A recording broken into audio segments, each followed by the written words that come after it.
It's Ricky Rich with Black Primacy with a quick question. Have you downloaded the Black Primacy app yet? If you haven't, don't worry about it. I just wanted to remind you that it is the #1 way to find Black-owned businesses near you. Whether you're looking for food, fashion, or services, we've got you covered on this app. So download it now and start supporting Black-owned businesses in your area today. All right, link in the description.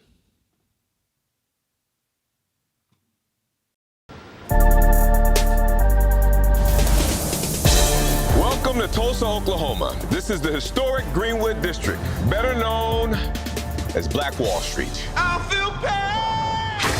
A thriving African-American community once spanning 40 square blocks until the massacre of 1921. 1,256 homes burnt down. This history is recent enough that there are still 3 people who lived through it. That horrific act of racial violence, followed by decades of forced urban renewal and so-called revitalization, reduced Greenwood to just one city block and destroyed generations of Black wealth and prosperity. Now, 100 years later, descendants of that community are building a new legacy, and we're here to help. Our team of designers, builders, and experts are seeking out Black Wall Street descendants, entrepreneurs, and community leaders to learn about their goals for restoring their community and to help make a difference. We've enlisted husband and wife design team, Mary and John Pierre, to lead our experts. Come on, make some noise! I'm your host, Morris Chestnut, and together we are Rebuilding Black Wall Street.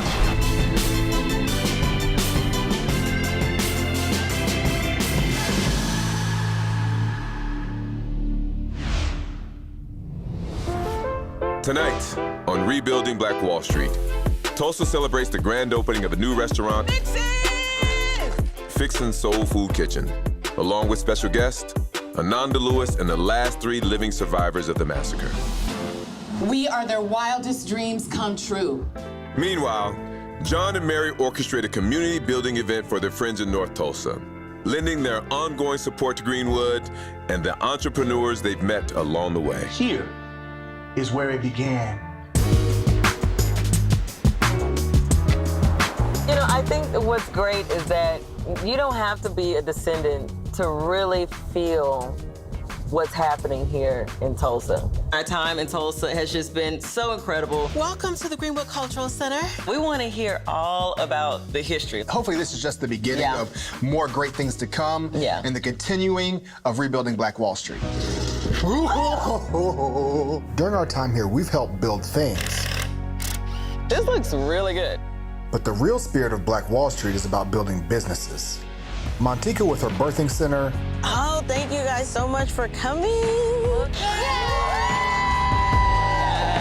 This is amazing. Amber and Chuck from 1256 Movement helping Rachel Walker. I love her. I'm feeling overwhelmed. It's so much to take in. Demaria, holy moly. What an incredible individual. I love women helping elevate other women. Yeah. Rodney Clark with his hoop house. She wants to get her hands dirty. You ready to go to work? I said, I got the spot for you. Get the break, woman. You made me work. While we may not be able to assist everyone, we are committed to contributing to this community's growth. Rebuilding Black Wall Street. We're only a few weeks away from the anniversary of the massacre, and we're about to leave town. One thing that has really stuck with us is what Bobby Eaton said. A couple years ago, we celebrated, 100 years, and everybody was here. President of the United States, dignitaries, celebrities. But to tell you the truth, nothing has really happened. Nothing has really changed. When everybody left and the party was over with, we're still here. So before we leave, we decided to try something meaningful for the Greenwood District and the businesses we have worked with along the way. So we're going to meet Freeman, the president of the Greenwood Chamber, to better understand the specific needs of these businesses. Mr. Freeman! Hey, how you doing? How are you, man? Good to meet you. How are you? I'm doing good. Oh, man. How you doing, my sister? Amazing. Amazing. You guys want to pop a squat over here? Yeah, let's do that. That'd be great. I'm Freeman. President, CEO, Historic Greenwood Chamber of Commerce, in charge of the 40 businesses that we have here housed in these 10 historic buildings. You know, we're sitting here and we are literally split in the middle. Like, there's such a disparity from across the street to these historic buildings. Like, what's the vision going forward for the rest of the block? The 600 businesses, of course, we want that back, but let's start with a true main street of black business. Right. We can house them right here. We have more than 40 businesses housed in these 10 buildings. Wow. So our vision is to have 100 of them. Come on. What has been like the biggest crutch? What we need is more than just visitors patronizing our retail. To me, what we need for that is an anchor business. You know, something that's gonna draw foot traffic from all across the city. Companies like Fixins that's going crazy with it. Fixins did their research. The owner has a connection to this community, and first thing he said, would you like to have something like this in Greenwood? I said, man, we need it, man. We need something like this in Greenwood. That's gonna draw people from all across the city. And so we need more of that, not just in the district, but on Greenwood Avenue. When you get an anchor business in your district, like a Fixins, it brings awareness. No, they're not just gonna get a meal, but they're gonna actually learn about this institution called Greenwood. We want our fair share, and an anchor business does just that. You said you got 40 businesses here. We've been here for 2 months. I didn't know that. I didn't know that. Right? Yeah. Exactly. If the vision is to have 100, we need to start now, make sure they know there's 40. Because I'm telling you, I've been sitting here talking to you, and I was standing across the street with this popsicle. I want to go get a popsicle. Right. We're not breaking bread, but we can at least go get a popsicle. Okay. Let's do that. After talking to Freeman, Mary and I plan to connect some of the business owners we have met. Maybe together they can build some more anchor businesses like Fixins in the Greenwood district. Earlier 20th century Greenwood grew into a tight-knit African-American community after being segregated and outcast from other parts of Tulsa. There were more than 100 Greenwood businesses destroyed in the 1921 massacre. 33 of those being the community's restaurants, which helped keep the black dollar circulating within the community and provided a thriving economy. It's in this spirit that Fixins Soul Kitchen has decided to make a historic Greenwood district the next location for their expansion. Paper stacked up to the ceiling, don't touch me. I don't never talk, I let the money. I don't never talk, I let the money. How you doing, Corey? Hey, guys. Good to see you again. How are you? Good. How are you, sir? Doing well. My name is Malik Asim. I'm the Vice President of Operations. And I'm Derek Allen. I'm the General Manager for Fixins Soul Kitchens, the first ever black-owned restaurant chain in the country. So, a lot of work been done. Yeah. It's great. Really excited right now to be able to open our third location here in Tulsa. We have great food, spotless stores, great level of service, culturally connected with great music, and we provide that across the country. Fixins will be a household name. Right over here in this corner where all this glass is, a big L-shaped seating area. Okay. I'm excited right now to be able to open this location here in Tulsa. Well, I think it's a great opportunity after the 102nd anniversary for Black Wallstreet for us to be able to open a restaurant. The biggest thing that I'm looking forward to be able to give job opportunities to our youth here in Tulsa. For them to be able to see black Americans in leadership positions is something wonderful for me. Over here, the bar. Too small? Too big?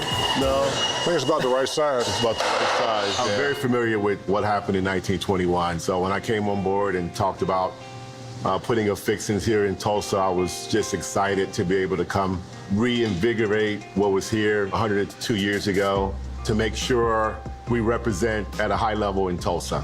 The overall goal and the vision for this project is, one, provide economic opportunities for the community in Greenwood. Two, to honor the rich tradition of this community by creating a space where people can come, have great food in a tradition of the restaurants that came before us in the Greenwood district to honor that tradition. We pay homage to those who came before us. Fixins here in Tulsa is dedicated to the Red Wing Cafe, which was a restaurant that burnt down during the 1921 massacre. Yeah, I'm excited to come to be able to look at part of the revitalization of Black Wallstreet. That's a real big part of our history. Right. So for us to be one of the first to come here, it's very exciting for me. Yeah. You know, it's a great opportunity for us to show the development of Black excellence. And I think we're going to do that in a real way. The goal is to open on May 31st, which you know is the anniversary of the massacre in 1921. Typically in the restaurant space, when you say a date, that never happens. Once you get the drywall in, it'll start taking more shape, and you can kind of see when will the drywall be installed. So grand opening is May 31st, so we had to make sure we hit that date. Okay. We're currently trying to wrap up with our end wall, electric and plumbing. From there, I'll get my framing inspection. Okay. And then right there after that, we're going. We're rocking. Yeah, it's the anniversary of the Tulsa massacre, so everything has to be perfect, and no matter what. I'll come back and check on you soon. Coming up. This is not just a... That's a computer. Yeah, that's a full computer on your wrist. Right. Full computer on your wrist. We're gonna catch up with Ananda Lewis. And get ready for the grand opening.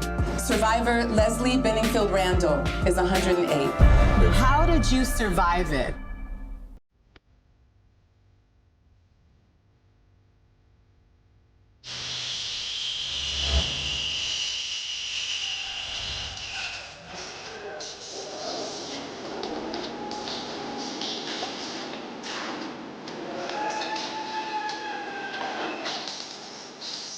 Good morning, sir. How are you? I'm good. What's your name?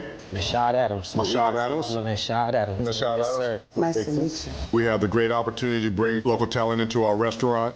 These are the folks that may not have necessarily gotten jobs elsewhere in the community, and also help Tulsa increase their tax base by about $1 million. So we have some folks that are ready to work, and I'm very excited about it. Why Fixins? I heard it was black-owned. Okay. A little exciting to hear about a black-owned restaurant coming to town for you? Yes. Okay. I wanted to try it out. I'm excited about Fixins and the newness that it's bringing to the city. I want to be a part of that really badly. Are you from Tulsa? I am. Really? Born and raised in Tulsa? Yes. I'm very experienced with being a busser. Very experienced with being a busser? Okay. I'm always looking for good busters. I would like to be a server. Okay. With that big old smile, I think you should be a host for us. I think you really be able to greet our guests well. That would work for me, too. That'll work for you, too. Keep on smiling like that, but the more I talk about it, the more you smile. I feel like it'll be a good opportunity to meet new people, work in a stable, fun environment. It'll be great. So you've lived here, your entire life. So what keeps you here in Tulsa? My family is still here. My mom is still here. I don't necessarily like the fast pace of a big city. Tulsa's pace is enough for me. Okay. Thanks for coming in. No problem, sir. Thank y'all. Appreciate you guys. So we'll be in contact with you, okay? Yes, sir. Thank you so much. Thank you. We've met some great applicants today. I feel very confident that we're going to be fully staffed by the time that we're ready to open. Man, we got, a host, a busser, bartender, and a runner. So we got 4 positions filled up in front today.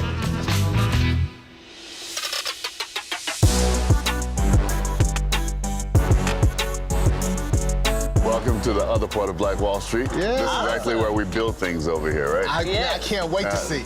So we were able to sit down with Freeman, who is the president of the Greenwood Chamber here. We were looking for what's the next big thing coming to Tulsa, and he told us about Lael Alexander. We're super excited to see what he's got going on and see how we can collaborate. Notivani is a 17-year-old company. I'm its founder. We chose Tulsa because of, you guys know, we're rebuilding Black Wall Street, right? You guys building it your way. From our perspective, we felt like Notivani was positioned to be able to be that company that would do a couple of things. One, provide high-paying technical jobs to people that look like you and me, right? Love that. And 2, whenever you put a design house in anywhere, the way China discovered me 13 years ago, you put a design house in, that design house builds products. The products now need support of supply chains. Right. The supply chains get bigger. The residential community needs to be there too, so now you have to build homes for the people that's working.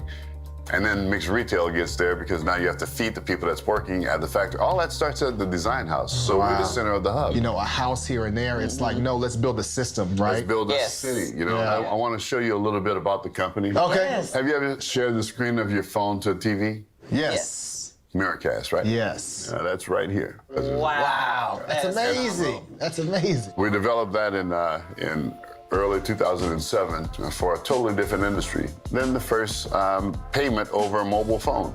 Wow, really? So one little company that happens to be an African-American company, or a black company, created 3 technologies that supported the leapfrog of technology for the past 15 years. Yeah. That's amazing. I know you guys want to see some of I the want to devices, see right? some stuff. So let's go on back. Yeah, absolutely. I'll show you guys something pretty cool. All to myself, I did it all by myself. I just I can't make it 'cause I'm busy. So what do you think? I mean, this is amazing. This is not just a... That's a computer. Yeah, that's a full computer on your wrist. Right. Full computer on your wrist. Our latest 3D printer. Oh. This literally started the STEM project that went nationwide for building prosthetic limbs for amputee patients. Wow. I got a special project. Okay. This is a showroom, so this is like my living catalog. Right.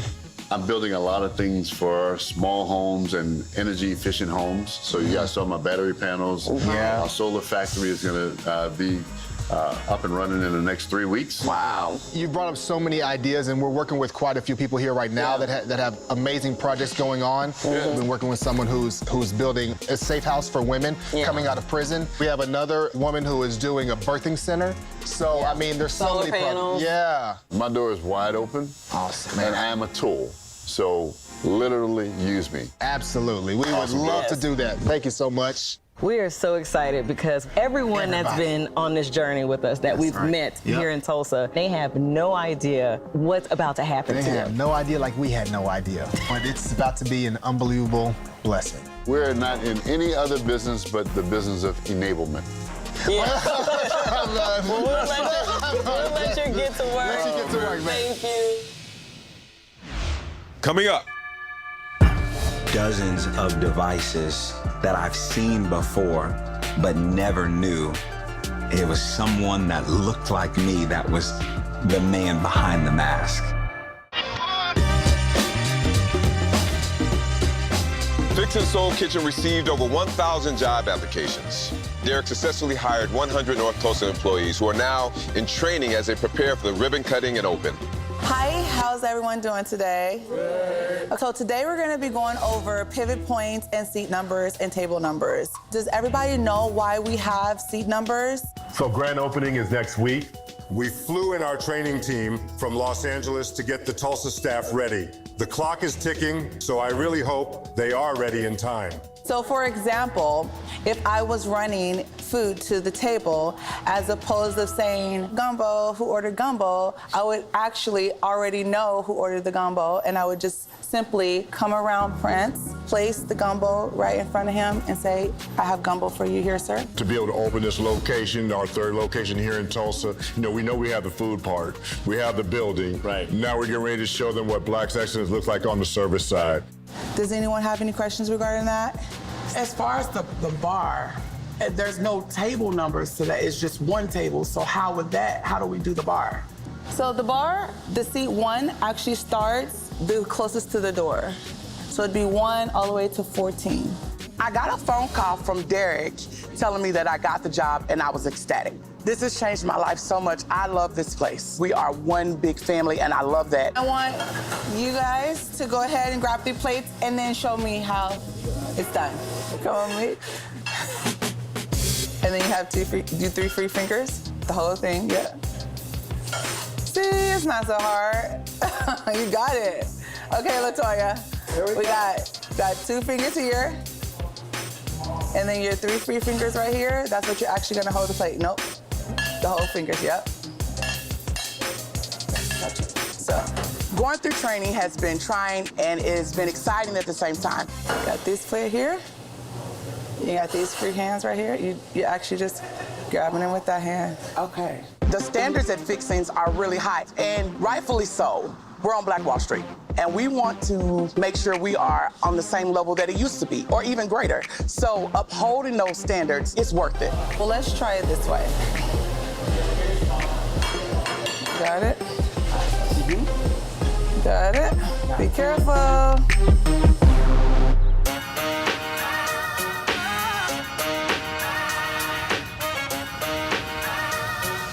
As a culmination to their time in Tulsa, John and Mary have invited everyone they partner with here to a special event in celebration of all the work they're doing here to rebuild Black Wall Street. Lael Alexander.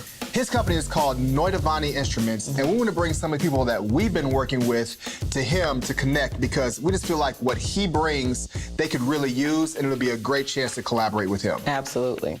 It's like a family reunion. I got my Uncle Rodney over here.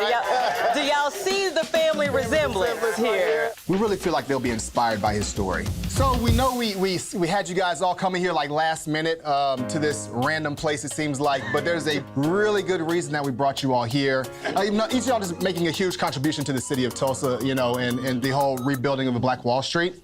And so, we wanted to get you guys connected to someone who is another amazing individual and that's moved to Tulsa. Yes. His name is Lael Alexander. He's like the world's best kept secret. Just to give you a quick little synopsis of who he is. Each of you have a cell phone? Yes? Well, he want to pull it out. Hey, you ain't got to pull it out. But just know that every single day, if you guys have ever screen shared, you know, when you have something on your phone, you want to share, you want to cast it to your TV or whatever it is. That's the patent right there on the wall. Patent on the wall. Hey. He invented it. And accidentally, if you look at the other patent, if you guys will have to walk a little bit. He accidentally invented Wi-Fi. And that's why we asked you guys to come here so that you can meet him. When we walked through here the first time, how many of y'all seen Black Panther? Everybody been to Wakanda? Everybody been to Wakanda? Remember whenever T'Challa walked in and his sister was showing all these cool gadgets? Y'all can get something like that when y'all walk through here, right? Not really sure where I'm going, but I'm excited and I love surprises. So I can't wait to see what happens. Coming up. I'm gonna catch up with Ananda Lewis. And get ready for the grand opening. Well, got those oxtails, boy. Them oxtails are ready to go. There's no people in the Arkansas River. Wow, they were traveling people. Yes.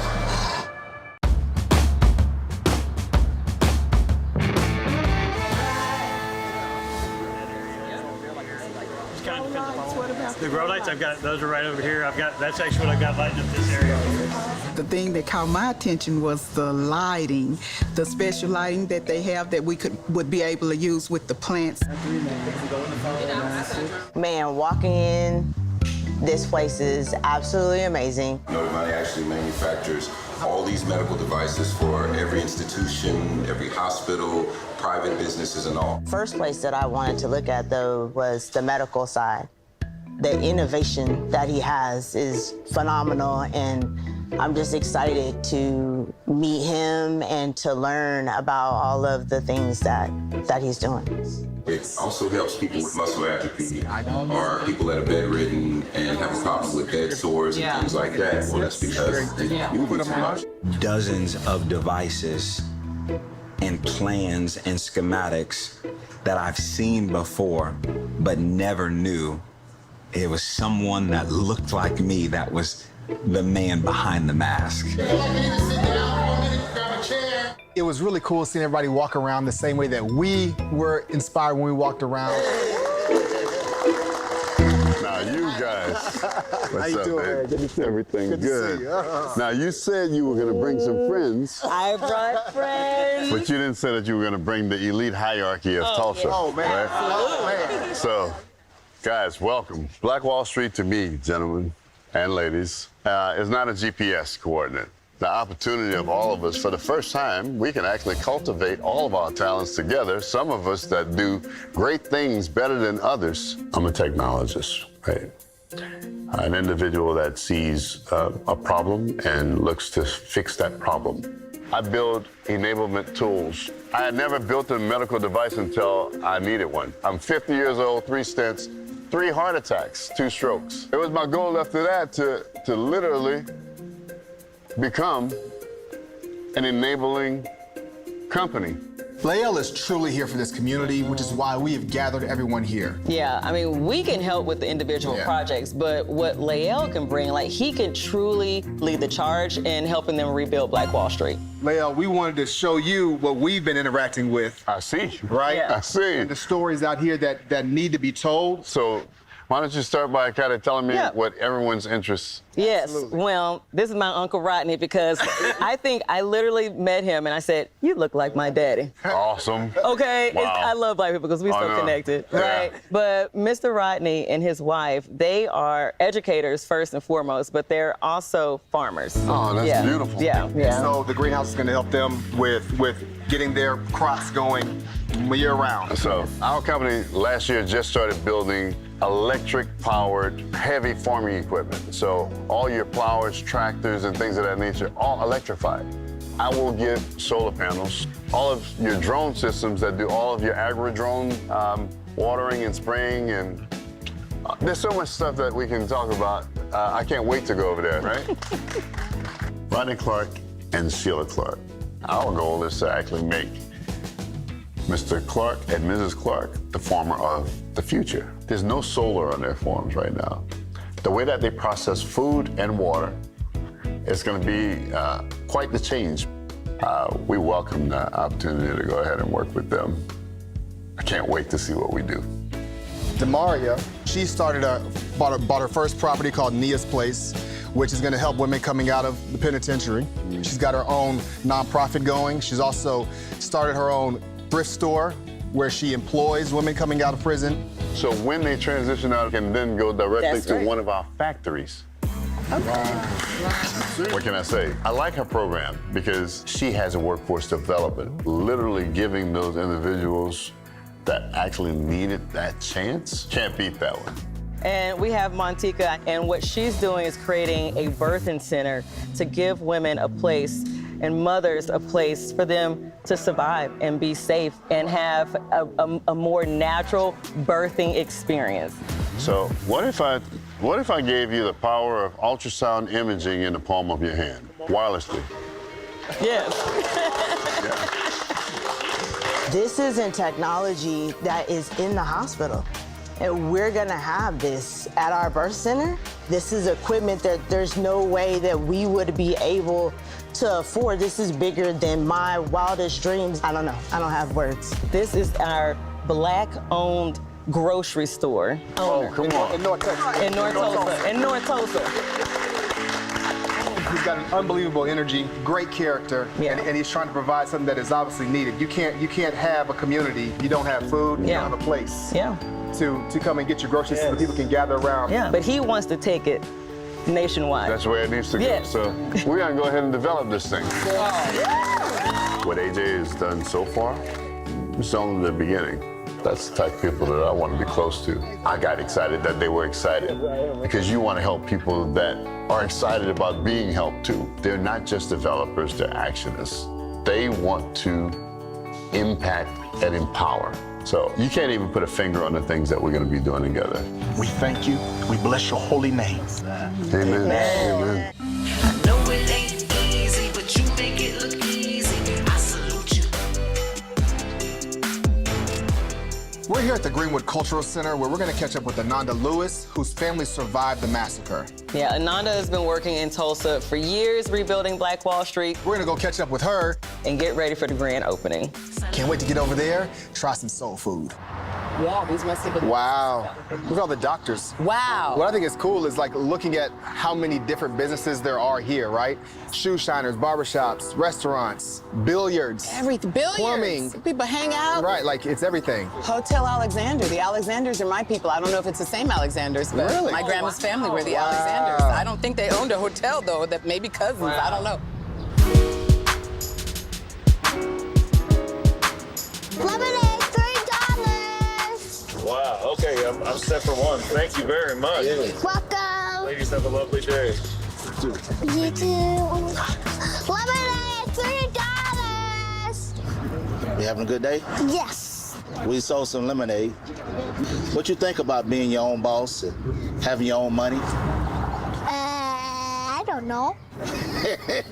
You know, entrepreneurship down here on Greenwood is very important, and it dates back to your lineage. When I first started on Greenwood, I was a volunteer, picking up trash, never knew it would get to this point. I think Greenwood is the answer for all of our dreams as Black people coming true. Sold out. All right, awesome. Be careful with that. There we go. We're glad that Fixins is here because it's going to inspire other African American entrepreneurs to set up shop. And to be honest with you, we're getting calls now about people that want to be here because of this Fixins, because it's an anchor business. It's going to bring traffic from all over Tulsa just to go to Fixins. And so that's what we need in this district, and we need more businesses like that, and we want them Black owned and operated.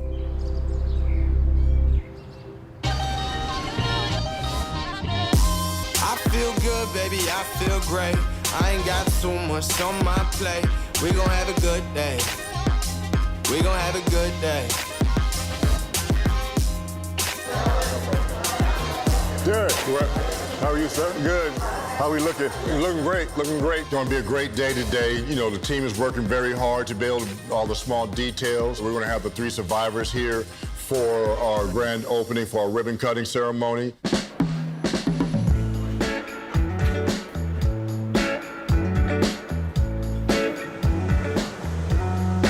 Make sure you guys always got your cut gloves on, please. Got that portioning going on, great. Thanks, Derek. Yep, no problem. Boy, got those oxtails, boy, them oxtails are ready to go. Staff is excited, they're motivated, they feel good. So in about 30 minutes, we get everything nice and tidy for the ribbon cutting event.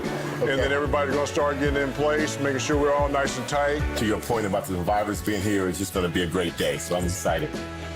Hi, thank you guys for agreeing to talk with me.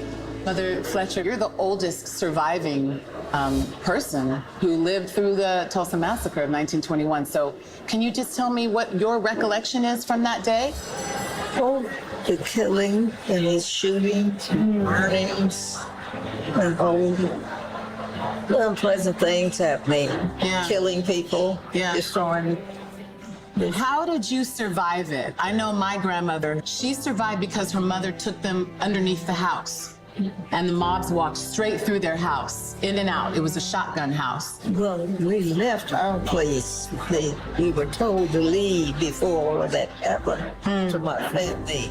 So I learned that they left in a horse and buggy. And how did you get the word to leave? Who told you it was coming? Someone came to the neighborhood shouting to leave town. They were killing all the Black people. Wow. So my family gathered their families up and we left town. Unbelievable. As you were 7, as a 7-year-old? Unbelievable. Oh, we're so glad you're still here to share. The smoke in the house. You can smell the smoke right now. Shooting, and all of that was happening. Wow. Yeah.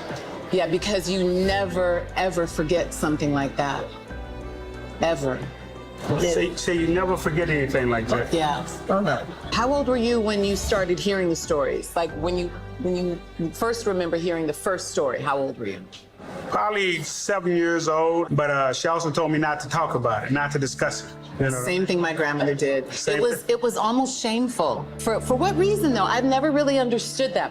We were trained not to say anything. Yeah. We're trained not to say anything about it. They put them in entrapment camps. And they told him, if you discuss this, we're gonna kill you and your entire family. So in her mind, she thought she was protecting me and the rest of the family. Yes, they said they would kill you, your dog, your fish, your cat, the goat. They would kill everybody. And so her mother told that to her, and it were killing people. You know? Right, and you saw it to be true, that they were willing to kill people. Right, so who doubts that when you see them killing people? It was like, this is why I needed to be here. Like, you just get a feeling when something's right. It's like how people say the hair on the back of their neck stand up. Like, sometimes it's goosebumps, sometimes it's just a gut feeling, but I knew I had to be here. Could have been my grandma going, girl, you better go. Whatever it was, I knew I had to be here. My mama let me go visit her. And are y'all cousins? How sister brothers? You're brother? I didn't know that. I did not know you were brother and sister. Hello, they're brother and sister. Learn something new every minute. That's amazing. Her nickname is Vi. We call her Vi. So you would go visit her? Yeah. And she was telling me something about this man was going along, hollering, get out. Get out, they burn your house down. And said they're killing people, dragging them in the street. Yeah. They throw people in the Arkansas River. Wow, they were dragging people. Yes. Here's what's interesting. My grandma always called it a riot. And I think it was because she was given that same mandate to not talk about it. They couldn't acknowledge it as the atrocity that it was. Absolutely, and it was indeed a massacre, and that's why in the streets of Tulsa, in the black community, if you say the word riot and we know better, we correct you and say massacre. As we should. You know what I'm saying? I think if we'd have stayed there, I'd have had a chance to go to school and get an education. Well, I was drafted in the military. It was the black army and the white army. Oh, it was segregated in the military. Yes. Thank you so much for talking to me, Uncle Red. Hi, Mother Randall. Such an honor to meet you. You're 108? Wow. And so you were 6 when the riots happened, or the massacre. You were 6 when the massacre happened. Yes, I suppose I was. I was very young. Yeah. So my grandma raised me, so it was like sitting with her and getting a firsthand account, and to have the opportunity to do that little interview. And I know not everybody's gonna get. It was humbling. You and my grandma were about the same age. She was 5. I just wanted to thank you for surviving and for being here and for sharing your energy with us. Thank you so much. You're quite welcome. We're grateful for everything you've lived through. I'm glad to be here. Glad to have you here.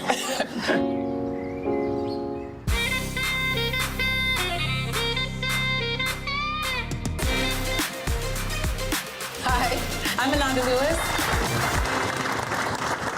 I am so happy, I'm so proud to be here today because today is an incredibly special day.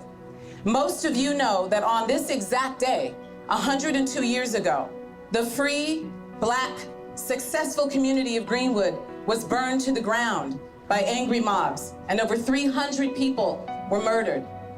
It was the first time the US government dropped bombs on one of its own cities. What had become a beacon of success for enslaved people and their descendants, still struggling to find their feet after emancipation, was crushed. But I first heard about Greenwood, the Black Wall Street, on my grandmother's lap. So being here on this day for this reason is very special for me, because had things gone differently, I wouldn't be standing in front of you today. These are the very streets that burned 102 years ago. And now here we are, celebrating the opening of a Black-owned restaurant in the middle of Greenwood. We should all feel very proud. Many times when people think of history, they think of something old and done, right? But this is recent history. This history is recent enough that there are still 3 people who lived through it and are alive and well and gracing us with their presence today as special guests. I want to introduce them to you now. Survivor Leslie Benningfield Randall is 108. Welcome. Survivor Viola Fletcher, who is 109. And survivor Hughes Van Ellis, who's 102. And last but not least, I want to acknowledge you. You know no business can thrive without customers. So thank you for being here to come support this wonderful business. Keep coming back, come often, eat often, spread the news, and support all your local Black businesses. Thank you so much.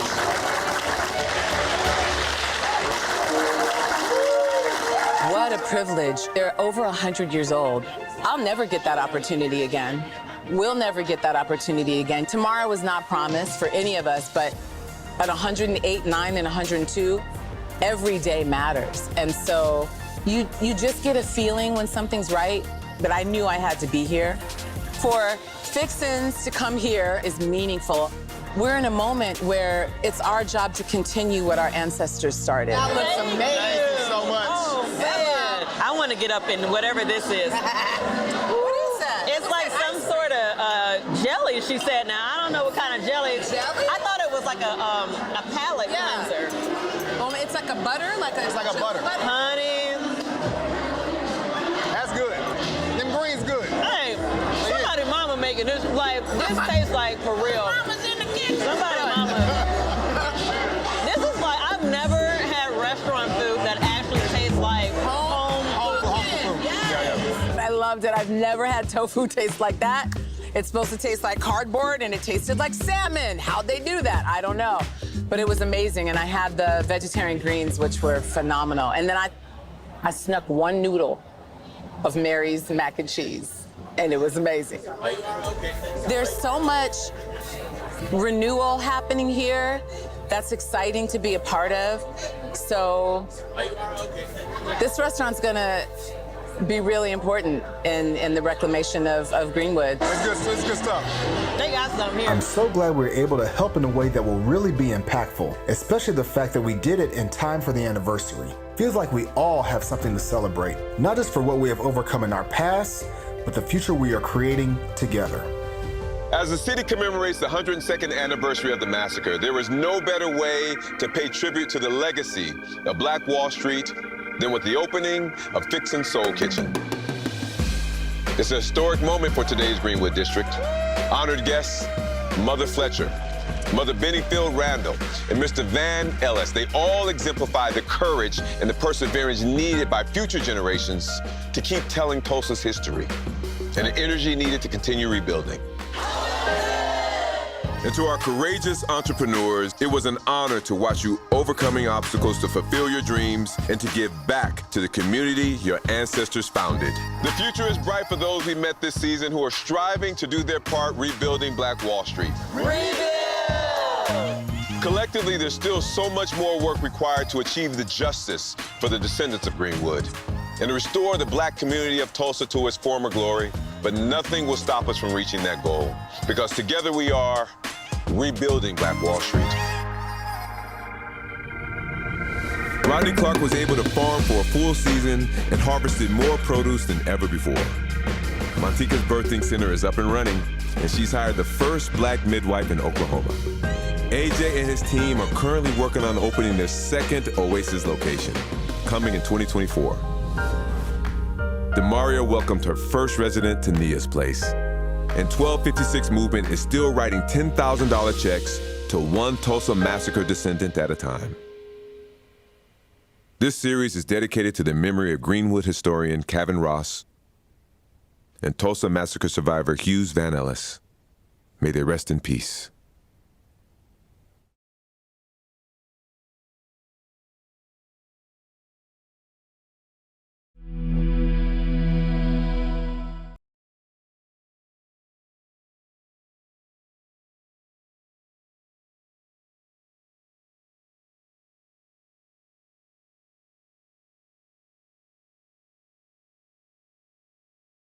All right, I hope you enjoyed the video.